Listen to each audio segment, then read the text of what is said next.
All right. Hey, everybody. I'm an addict named Nick. Hey, Nick. Hey, y'all. And be clear with you real quick. I do not like speaking whatsoever, but they keep asking me to do it. And so here we are. And I have a hard time telling them no. But there you go. Matter of fact, if y'all don't mind, can we just take a little moment of silence for just a second? Thank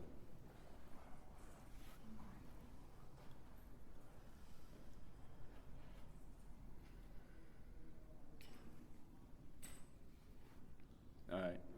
Thank y'all. And they asked me to do this a few months ago, and I didn't know it was during the H&I meeting, but anyway. So letting go of guilt and shame. For those of y'all who know me, you know I've been around a little over 4 years. And if I figured out anything while I've been here, it's that drugs ain't wanting to do drugs, jonesing to do drugs. Well, maybe jonesing early on, but after you get over withdrawals, after you get over detox, after you get over all that shit, the idea of wanting to do drugs ain't never took nobody back out. It's that not being able to find a new way of life shit. Because if I get clean and I ain't got shit to do, you know what I mean? I had something to fill my time when I was using. I had something to do. I had somewhere to go. And now I get clean and all I'm doing is going to meetings and going to work and not trying to do nothing. I'm gonna use because I ain't got nothing in my life. And so been my experience, the thing that takes everybody back out is their feelings and not being able to handle them. And if I stare at one of y'all while I'm talking, it ain't nothing personal. It's because too many people eyeballing me up here. And when I want to be looked at, that's great. But when I don't, I don't. And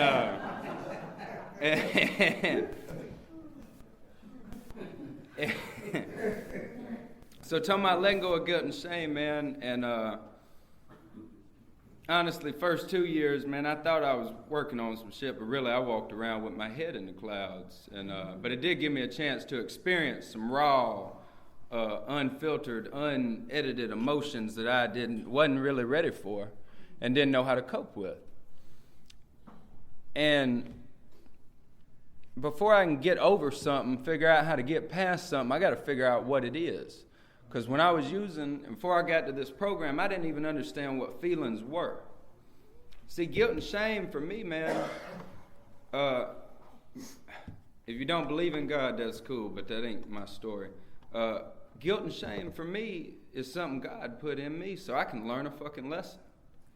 So it teaches me something. And example, and if y'all don't get this example, I'm sorry, but I got to speak for me. So I do a lot of, everything I do, I got to use a tractor for when I work. All right? So let's say, and anybody who ever worked with them know you got to grease them. You got to grease the tractor because if it get down to metal on metal, something going to give and you fucked. And so let's say I got a lot of work and I don't grease the tractor for a month. Next thing you know, shit tore up on a job and now I'm out of work. Now I got to wait to get the whatever the cylinders fixed or whatever. I'm going to feel some regret. I'm going to feel some anger. I'm damn sure going to be ashamed of myself for not doing what I was supposed to do. I mean, this is just a simple, what's the word? Simple analogy. Thank you. I'm going to stare at you. This is just a simple analogy, but something to make it small, man.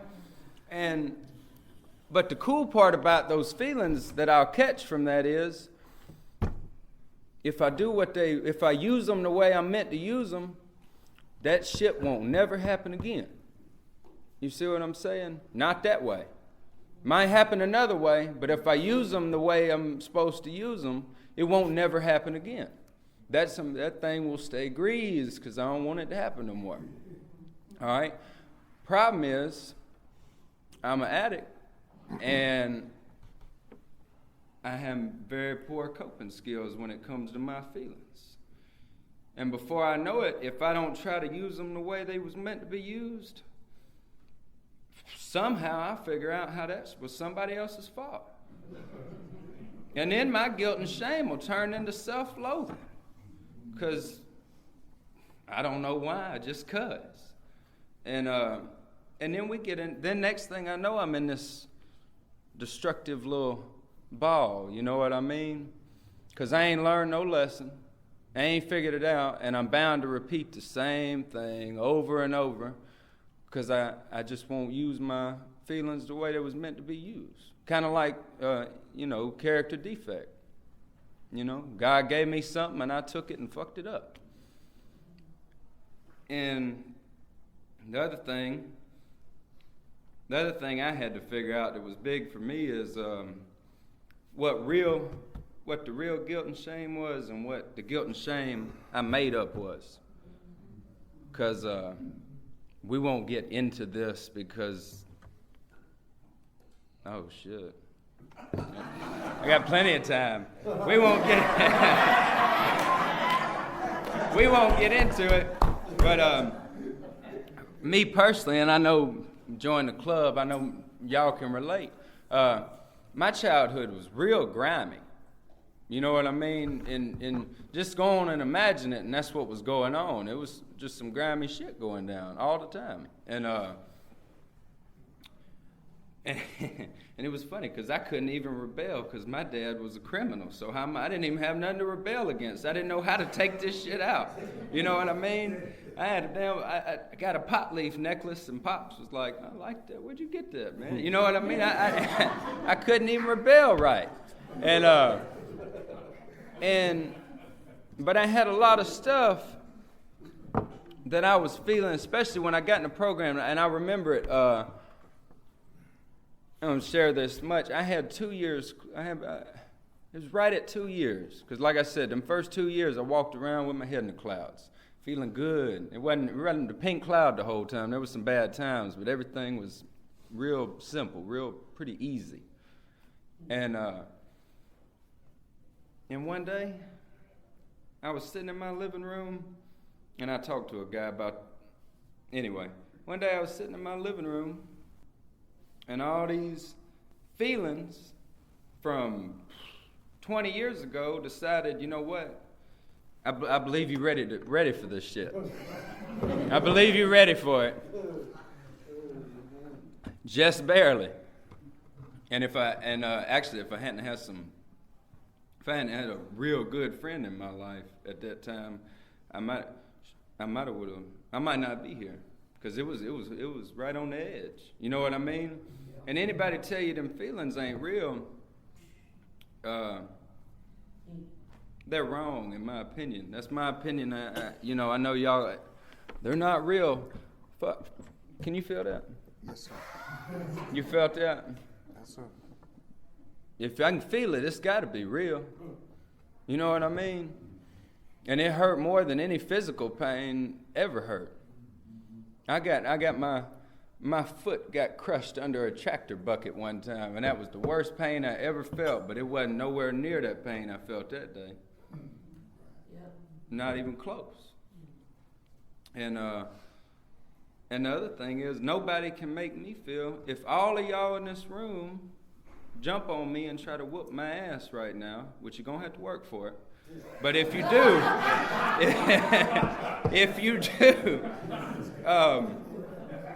you still, I don't care what you do to me, you cannot hurt me as bad as I can hurt me. It's impossible for you to hurt me as bad as I can hurt me. And, but anyway, like I said, them feelings came back that day. And like, if I hadn't had a good friend, she rode all the way. I live in Monroe. She drove about an hour about 45 minutes from the far side of Duluth, come get my ass. I'll paint the picture for you, be honest with you. I didn't have no plans on using. Fuck that. I didn't have no plans on using this. I'm ready to go. And I had a rifle on my chest, and I was sitting in the corner of my own house, sitting in the corner. No chair, no couch. I'm off in a corner. And I just sat down with a pack of cigarettes, you're going to laugh, and a glass of sweet tea. Because if you're going to go out, you might as well be comfortable. And little lemon squeeze, you know? And I couldn't move. And she just happened to call me. And she said, what's wrong with you? And I'm crying, snotting, all that stuff. And all I could say is, I don't know. And she said, I'll be there in 45 minutes. I said, you better fucking hurry. And I sat there and I just said, God, I prayed the whole time. I said, don't let it get no worse. I can handle this, just don't let it get no worse. And then she showed up, grabbed me some clothes, helped me to her car, let me spend the night. That was a Sunday. She drove me back at 5 a.m. so I could go to work the next day. And by the way, never had no friend like that when I was using. You know, especially I ain't got no money neither. She gonna come get me. And but what I figured out was, like I was talking about turning that shit the wrong way, I had a lot of guilt and shame from childhood that showed back up that wasn't mine to have. You know what I mean? It wasn't mine to have, by no means. And I know, you know, I know people say, you got a part in every situation. No, the fuck I don't. Not then, I didn't. I didn't even know what was going on. You know, I didn't have no part in that. I'm a child. That's right. And then it gonna give me some guilt and shame that ain't even mine. Wasn't even none of my burden to bear. And I still struggle with that, of course. You know, that figuring out what's real, what's given to me to, like I said, to learn a lesson or to figure some stuff out. Or sometimes you just got to feel some shit, and or what I'm making up, you know, and that's a fine line right there, because I make up some shit, you know. I blame myself for silly shit that just ain't got no business blaming myself for. And but I'm pretty happy these days. I can take myself with a grain of salt. Like Ray says, stay out of my head a lot. And oh shit, hold on, I got it. It's in there. I'm trying to pull it up.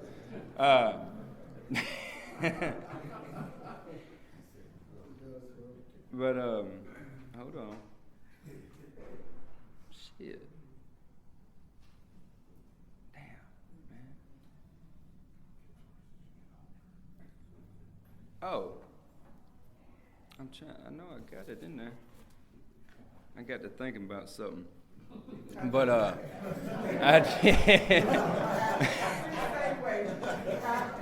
I seen. And then anyway.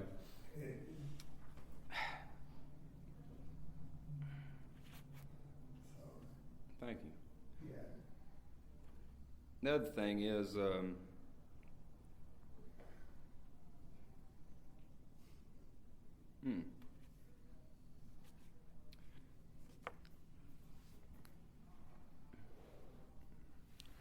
Hey, Yvonne. Good to see you, baby.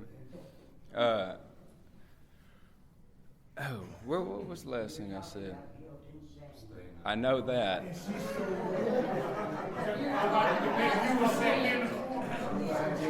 Okay.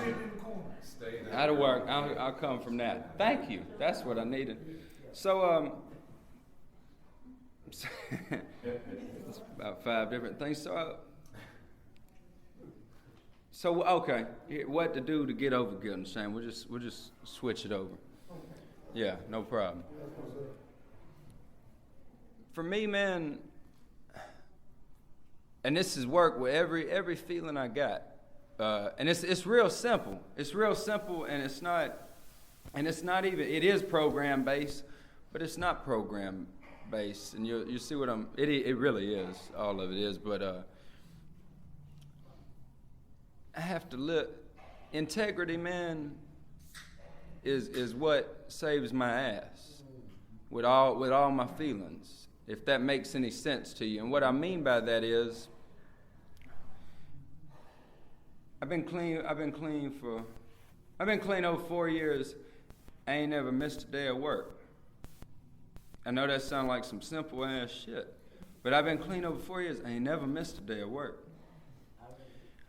At one time I'm still trying to get out of some. At one time I did 3 H&I meetings a week. I don't suggest that. Keep it down to 2.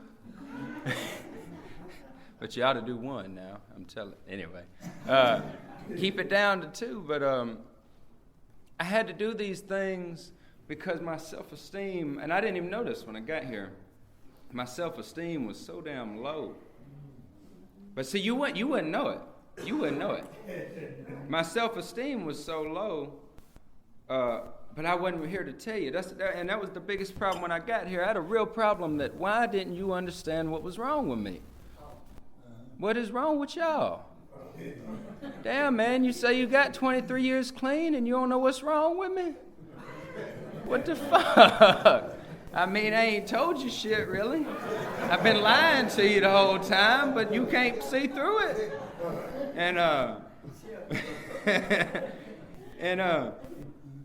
But I had to do things, man, and service saved my ass, really. Because them first couple years, man, I wasn't working. I wasn't working steps, man. I was working assignments. Because I didn't understand that shit. Thought I did, but I really didn't. And hopefully, 10 years from now, I'll be saying, when I had 4 years clean, I thought I was working this shit, but I wasn't. And hopefully it'll keep on getting like, you know what I mean? Because if I don't feel like that in 10 years, my ass will be stuck. I'll be one of these grumpy you know what I'm talking about. I was in a meeting the other day and we said, you got 2.5 minutes. And he said, when you get 20 years, how about you just share as long as you fucking want? Said, that's great. Will you be my sponsor?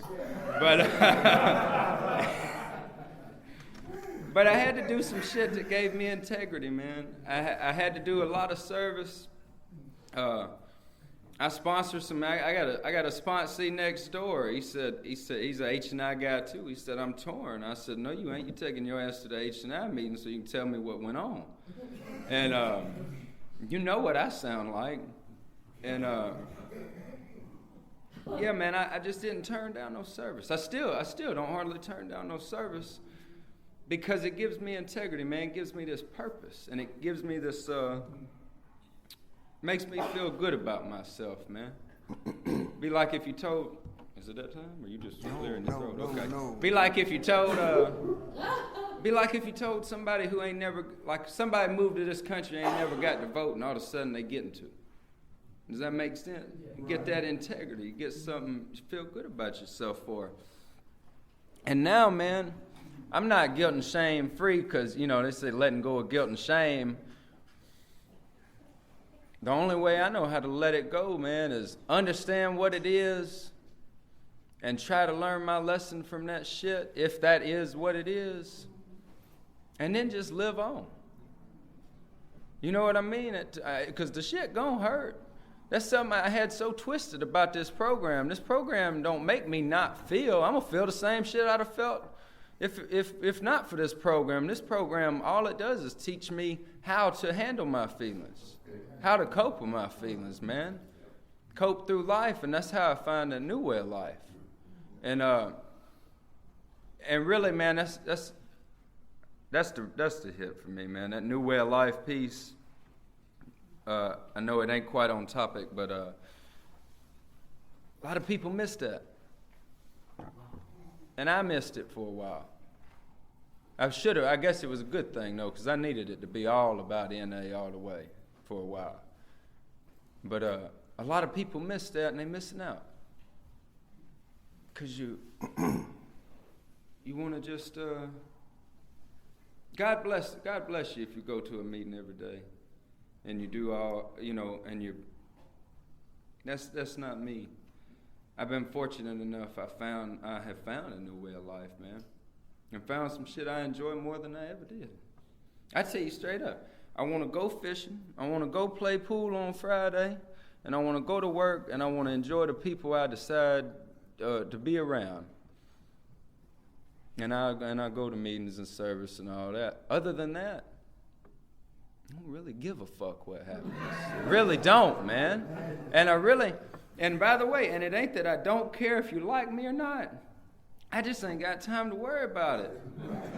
You know what I mean? I want you to like me, but I just ain't got time to fucking worry about it if you don't, man. I got too much shit going on. I got too much. And I was talking to somebody last night. In Louisiana, at least in the Bayou area, I love that. The recovery was a little different. And anybody from Louisiana in there? One. And they didn't depend as much on fellowship as they do, especially like I'm in East End, and they didn't depend as much on fellowship as we seem to, and which is double-edged sword, just like everything. But it was good when I was down there and I seen that, and they wasn't trying to make no friends. And they wouldn't even ask you how long you had clean. They'd ask you what step you was on, what step you on. And the thing is, I done worked past so many feelings, man. Really have. I'm just not real worried about y'all that much because. And I ain't trying to make no friends because I've found out, man. I tried to make friends and shit, I don't like them when I make them. I don't like your ass. And I found out, man, God has got it all lined up for me. He got my friends waiting on me. I ain't got to hunt them. I ain't got to look for them. Now I'm going to say this one last, this thing, again, off topic, but we're having a good time now. Yes, we are. Right?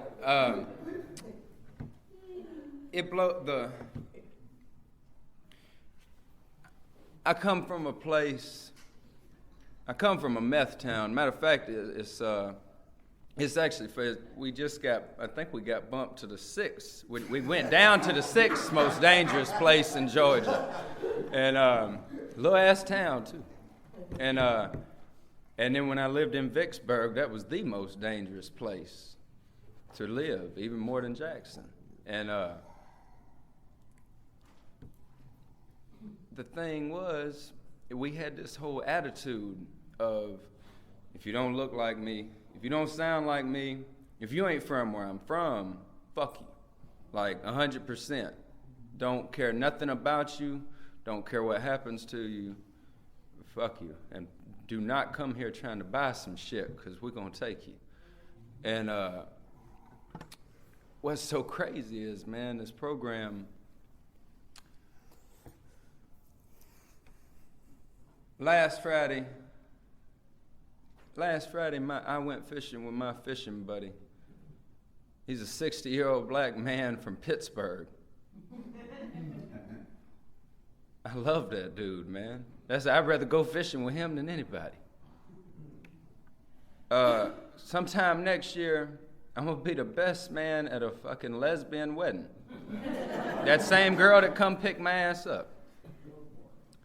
My roommate, who is the best roommate I ever had, is from fucking Maryland.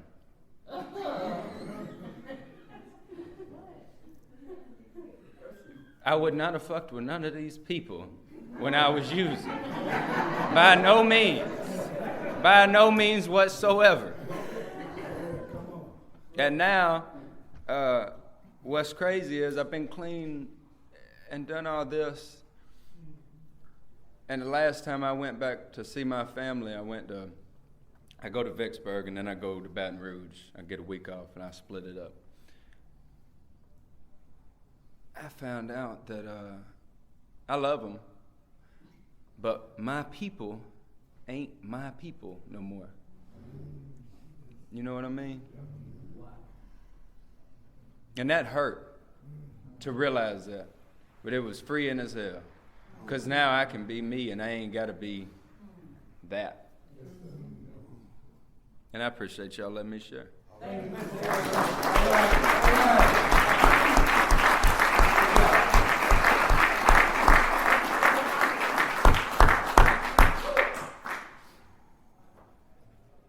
Do I just come?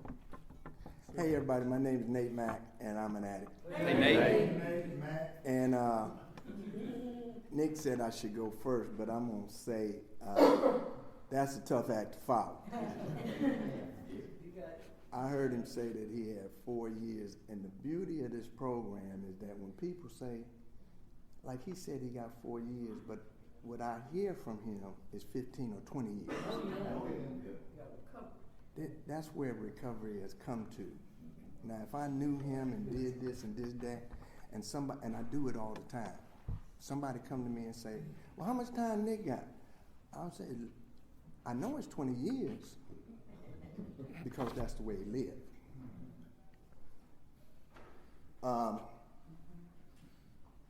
I am clean 31 years.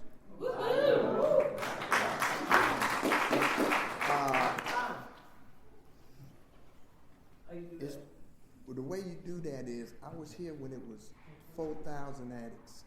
I was here when it was 40,000 addicts. I was here when it was 4 million addicts. And now it's 40 million addicts.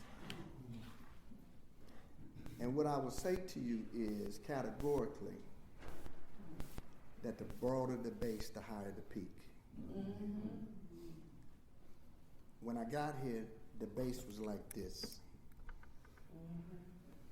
It was 10, 15, 20. I was one of the first 10 or 15 people to get clean, black people to get clean in Atlanta. Mm. And I say that from the perspective of we weren't trying to stay clean, we were trying to stay alive. Yes. And that's a big distinction. I'm saying that from the numbers, 15 addicts to 40 million addicts, it's a lot of protection in 40 million addicts. It ain't as much with 15. And at 15 addicts, what I'm trying to say is that the disease was so much bigger than 15 addicts. Now, you couldn't get nobody with 4 years back then with that much recovery because all we was trying to do was stay alive. We didn't have no books. We didn't have none of that shit. And I thought, everybody just recently told me, they say, well, we didn't have, I always been saying, but I just realized we didn't have no books because I was here before the book was printed. I thought we was using a little white book because we couldn't afford the big book. I swear I did. You know, it's 15, 20 years later, and I said, oh yeah, we kept saying, well, we didn't have no book, we didn't have none of that literature, I thought we was leading that bitch because we couldn't afford the big book.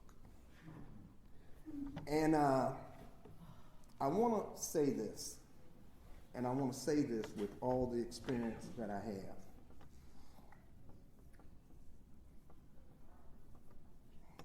We grew from 15 to 150 to 100,000 to 15 million with one addict helping another. That's our fifth tradition. That's our most highest purpose. One addict helping another. We could grow to 5, 10 million with one addict helping another. We can survive with one addict helping another. The service structure is how we grew from 15 million to 40 million. Mm-hmm. They administrated the growth. They took the administration off the group so the group could carry the message of one addict helping another. Guilt and shame. All I can do is tell you stories. I would like to tell you one of the most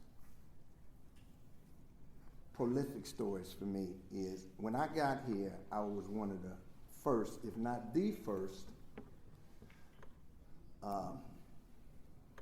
freebase users. I came in with all heroin users. All. With not no freebase when I got here, not no cocaine. I was in pharmaceutical sales with a degree, had all my money, everything, still wearing $1,000 suits, and they were saying, who in the fuck is this? Not only that, especially with the arrogance that I brought with me because I looked down on a heroin addict. Now, they let me do that for a little while. But not for long. And I used to tell them, man, that shit y'all using it, the program will work for heroin, but it don't work for freebasing. And they told me, man, we don't even know if cocaine is addictive.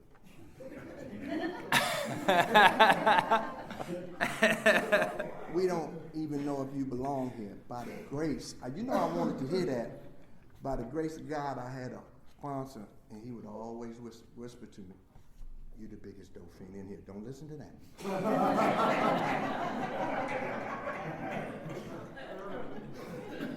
And I could trust him. When he was only the one or few people that would fight me, because I was a fighter, 28, 30. That punk over there would fight me. But it wasn't many that would fight me because I was so angry and I had so much guilt and shame. But the first, most powerful way of letting go of guilt and shame is when I'm saying, as a freebaser, I'm not an addict. But the truth is, one of the reasons I'm an addict is because of my guilt and shame. So I can't admit that I'm an addict, because if I admit that I'm an addict, that means that I'm down here with you. But in my mind, I'm thinking I'm up here. Now, worse than guilt and shame is being in denial about guilt and shame. That's worse than guilt and shame. So in other words, I'm in denial about guilt and shame because I can't admit I'm an addict. The way I got 30 days, because I relapsed 50,100,000 times, is that my sponsor let me sleep on his floor for 30 days. He took my money and he gave me $10 a day. He said, go get you some breakfast, go get you some lunch, meet me back here, and we're going to a meeting. Because money was dope and dope was money. And so as long as I didn't have no dope, no money, I was not going to use no dope. I mean, it didn't even come in my mind. But if I had $300-400, it was over. After 30 days, when he said, you know you got 30 days, I thought I was going to die. I scared the shit out of me. And I could walk in a meeting and say, my name is Nate Mack and I'm an addict. That was a big release of a lot of my guilt and shame because I was telling the truth.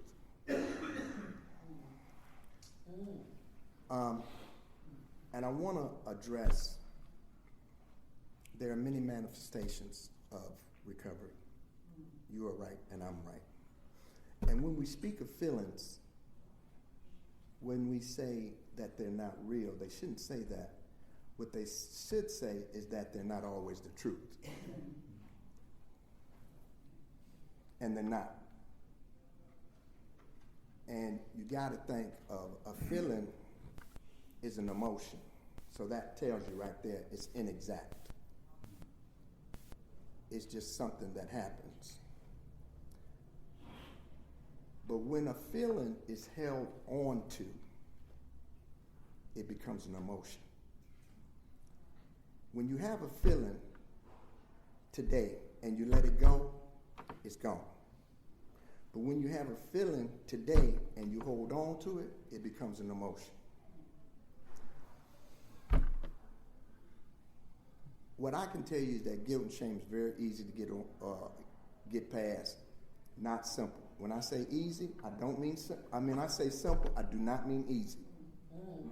When I say simple, I do not mean easy.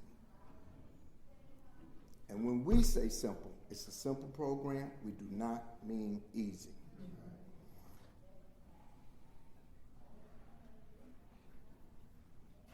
The story I can tell you about my early guilt and shame is I was with my sponsor every day. I couldn't go nowhere without him. I was scared. I wouldn't go back to my apartment. He would have to go with me to get some soups, some clothes, or some food.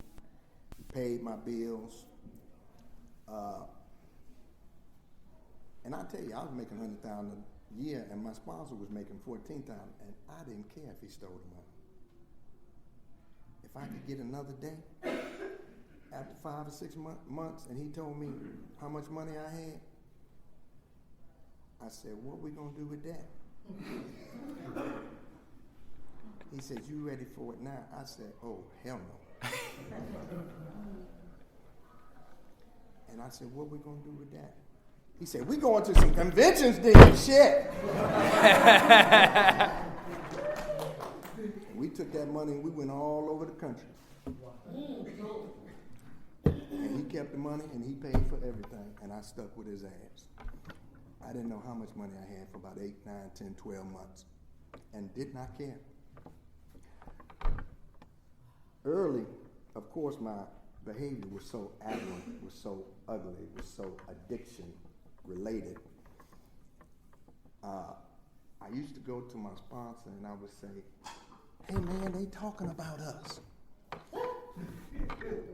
And they would be talking about me, of course. And he would stand up for me. You better not be talking about my sponsor. And he was a big old bully. I went to him one time and I said, hey man, they talking about us. Again, I'm trying to hide behind his shit because I want to keep doing my shit. He said, yeah, they talking about us, but what they saying about you is true.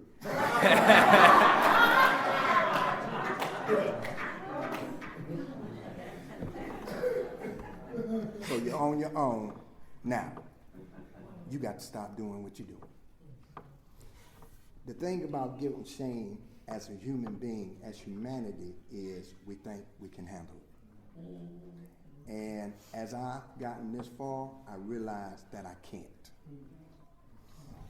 Now, when I get a feeling, and I don't have much guilt and shame today, and I'm going to suggest to you why. When I went to my sponsor 33 years ago, I feel so bad, and then I'm doing 5 years. Oh man, I feel so bad. He said, Nate, you're supposed to feel bad. You're doing bad. Your actions are bad. How do you think you're supposed to feel? You're doing ugly. You're supposed to feel ugly. Stop doing ugly. And you'll stop feeling ugly. Stop doing things to feel guilt and shame. You'll stop feeling guilt and shame. I'm like Nick. I came up in a very dysfunctional family. My mom never told me a good thing about me, and the thing I've learned later is that you get your self-esteem from your parents. So I thought for many years that I have guilt and shame, but what I really had was low self-esteem. And the reason I had low self-esteem is because I said, if my mama don't love me, I can't be shit. So what that made me do is I had to find love outside of me. You can't find love outside of you, especially with a disease where you have a spiritual void. You got to find that love from the inside out. But that low self-esteem, again, made me do a lot of things that I felt guilty for. I'm from Detroit, Michigan, so there was a lot to feel guilty about. Now, I did a lot of dope over guilt and shame. I did a lot of dope over my relationship with my mom. A lot. Trying to feel okay. But humanity, human beings, we're very pure, we're very good, we're very loving. We're not, and you're so right, God gave us guilt and shame. So we're going to experience it. God gave us vulnerability. I hear people say all the time, I don't want to be vulnerable. I'm saying to myself, how can you not be vulnerable when you're already vulnerable? God gave us vulnerability, so we're going to experience it. And vulnerability is a good thing because there's a lot of self-honesty. And the story I can tell you, and this is absolutely the categorically truth, is that a human being is like a screen on a movie. You know, the movie screen, you know. When you go into the movies, the screen is blank.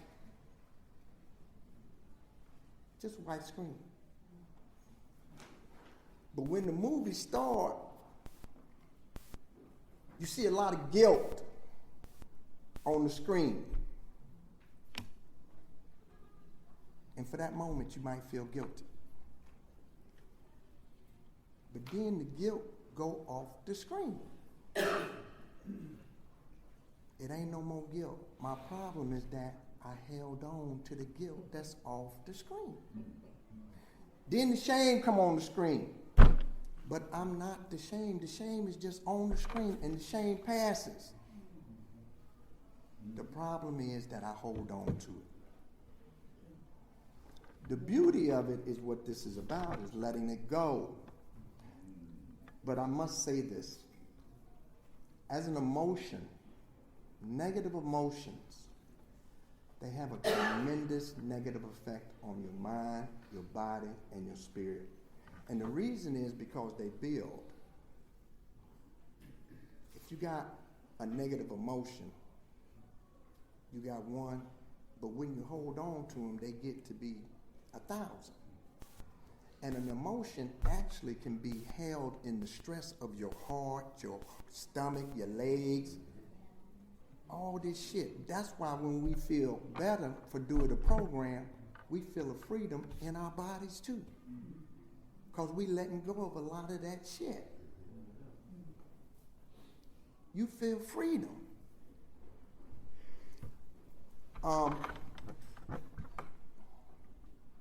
One thing I've learned about guilt and shame is what my sponsor told me 30 years ago. The further you get away from it, the better you're going to feel. And you can't let it go. Now, understanding guilt saying is that I made an action that I knew was wrong. And what that becomes is a guilty conscience. Not only guilt, but a guilty conscience. I did something that I know I was wrong. I ain't trying to say Nick did it. I know I was wrong.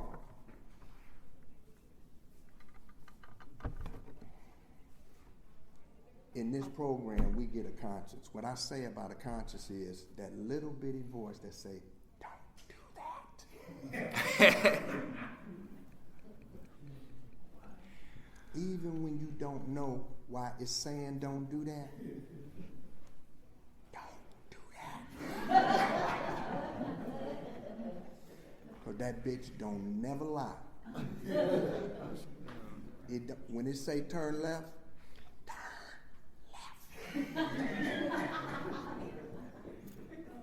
that's the beauty of the program, because when we letting go of all this negative shit, we start to get that sixth sense back, that God consciousness back, where Father, the God, is speaking straight to us and saying, hey man, you know that shit ain't right.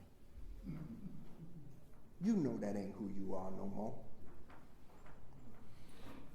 Don't do that. Now, you know one thing that has come up to me, and I don't know how I've held on to it these many years, is that a guilty man will run when he don't have to.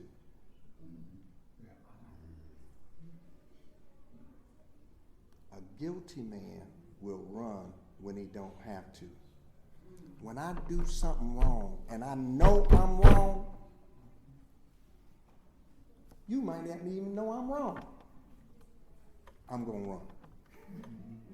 One of the ways I'm gonna run, I will never be able to look you in the eye. A man who can't look you in the eye, a person who can't look you in the eye, they're feeling a lot of guilt. I'm not saying that's a bad thing. I'm telling you who I am. When I was feeling guilt, I couldn't look you in the eye because it's a connection just like you gave me just now. The problem with a guilty conscience is the conscience, which is spiritual in nature, is saying, you fucked up.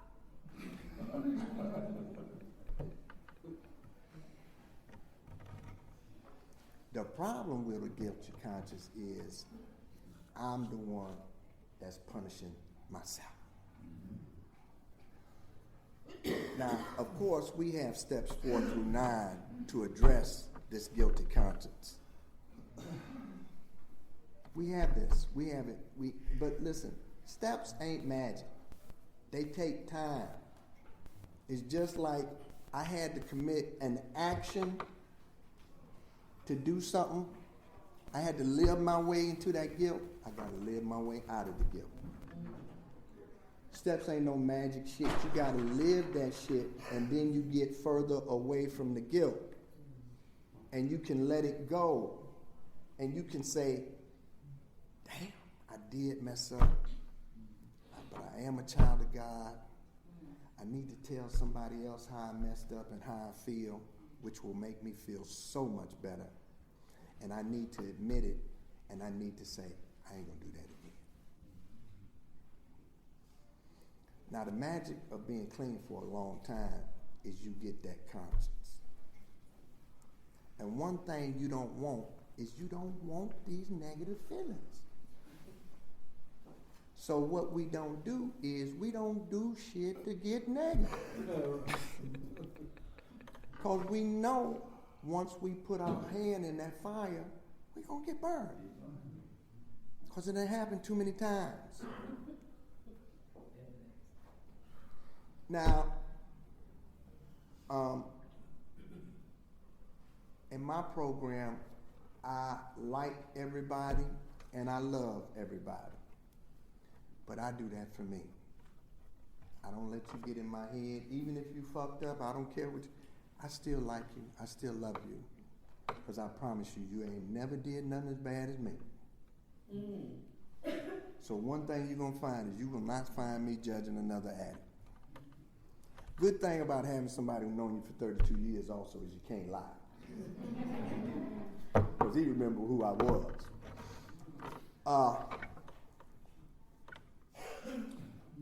The good thing about, now that's the guilt part.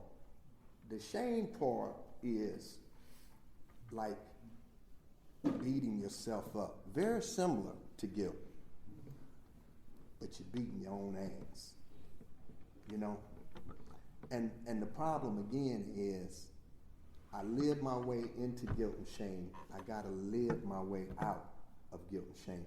And my my sponsor told me all the time, well man, if you're feeling bad and guilt and shame, it's because you're doing shit to be guilty. What do you think you're supposed to be feeling? So I learned that I had to listen to my inner God consciousness, who never will lead me wrong. He will never tell me a lie. But between two people, he will always say, take care of him before you take care of you. And it hurts. He will never say, take care of you first. The beauty is that, like in our first tradition, it says we have to vote with a God consciousness. You know what I mean? And there's a freedom there that we all bring this conscience directed by a loving God. That's some powerful ass shit. I don't think nobody else in the world do that. You know what I mean? And when you bring your God consciousness, you don't have to agree. We just get to the same place. Your God consciousness don't have to be what my God consciousness is, but we gonna get to the same place. Carry the message to the addict who still suffers.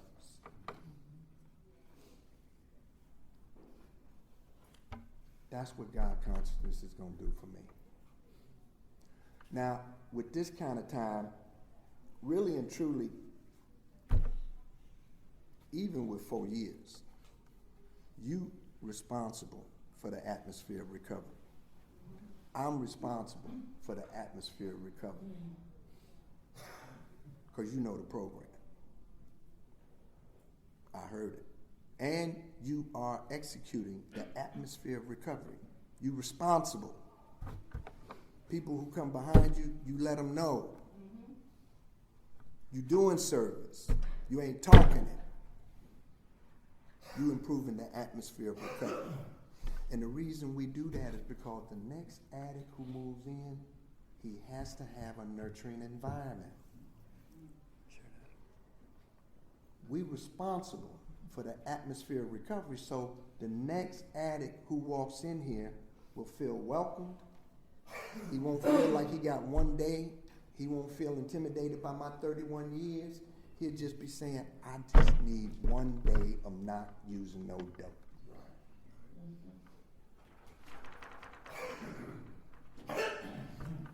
And you know, I know this for a fact because I can feel that energy. If he walked in here right now, we would all drop what we're doing and we would help.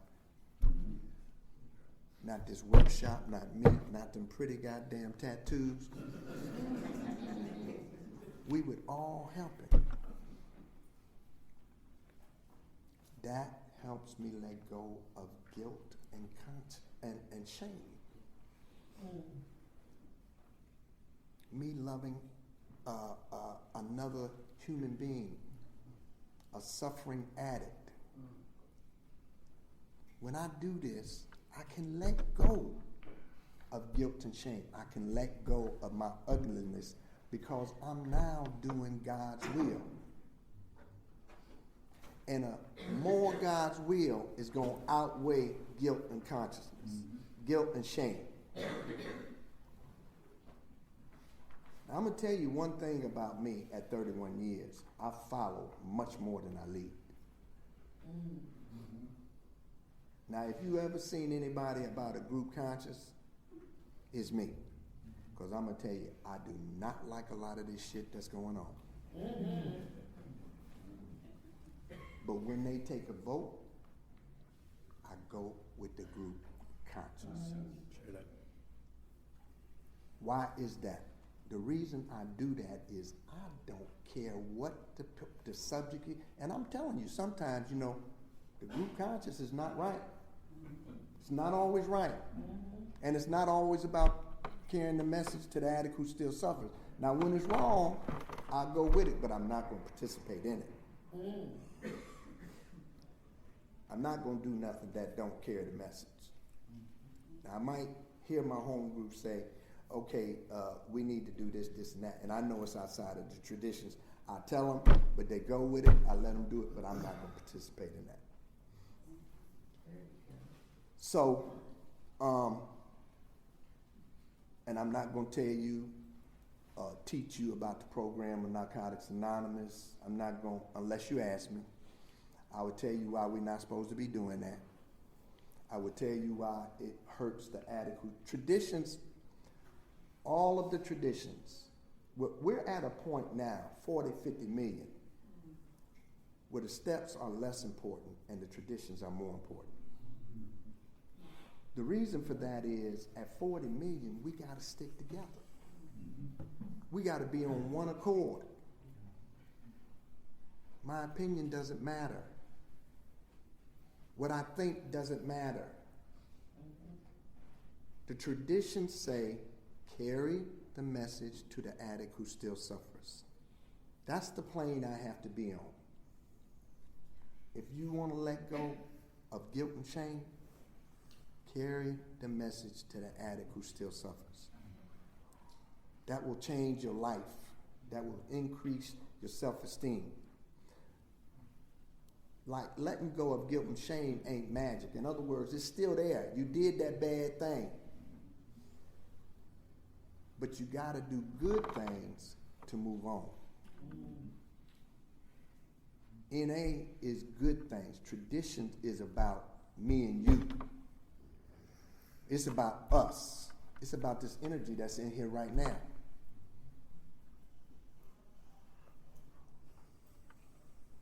It's about us.